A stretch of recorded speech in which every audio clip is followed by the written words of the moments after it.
we had a good life, and we were all happy with what we had. And after a while, I was just feeling like something's not right.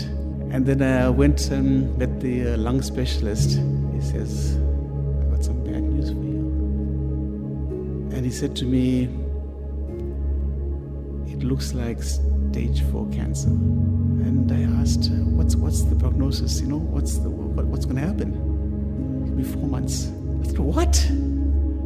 And I had this sudden fear of losing hope and not knowing what's going to happen to me. And there was a friend of mine in school, Christian, and he said, "Try this Alpha course." I said, "What's Alpha course?" I've never heard of this thing called Alpha course.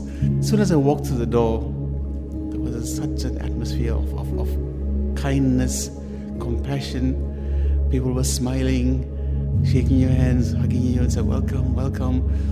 And I was still scared. I went and quietly sat down in the corner there, and I sat down there. I said, okay. I'm waiting for the action to start now, you know. And the first question on the list, I can still remember clearly, is, "What brought you here?" And I just broke down. And then I realized that I was lost. That's why I came here, because I was lost. And I think at that point you ask the question, what happens after death?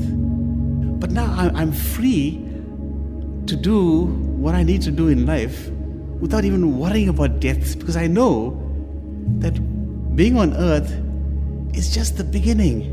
I can tell you I'm happier now, I'm fitter now than I ever was, because I feel this joy in my life that I found something that is true and that has meaning for me now and forever.